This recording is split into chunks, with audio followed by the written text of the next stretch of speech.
Sesuku emas yang dipinjam dak kunjung dibalik ke. Nasrul, warga Kecamatan Ilir Barat 1 Palembang, ngelapor ke salah siko pengelola dapur MBG inisial OS ke Sentra Pelayanan Kepolisian Terpadu atau SPKT Polrestabes Palembang.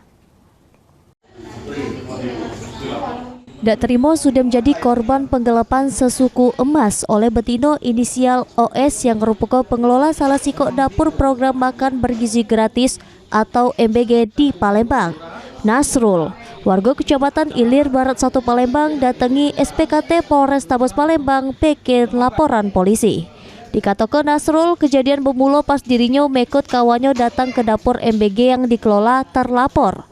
Yang sudem itu terlapor langsung ngatoko perlu duit untuk biaya operasional dapur yang dikelolanya, sehingga minjem sesuku emas pada bulan Desember 2025 liwat. Tapi sampai bak ini sudem bulan Juni 2026, emas korban dak kunjung dibalik ke, sehingga korban menempuh jalur hukum. Dia minjem duit itu apa dia alasannya kan? Untuk apa?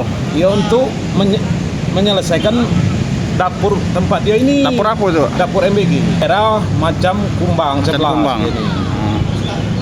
Jadi berapa bulannya aku tagih bolak-balik ke situ. Dak kata kepastiannya dia ni selalu menghindar. Ini aku yang susah nih. Laporan sudem diterima petugas SPKT. Selanjutnya ditindaklanjuti Satreskrim Polrestabes Palembang. Heru Wahyudi, PAL TV.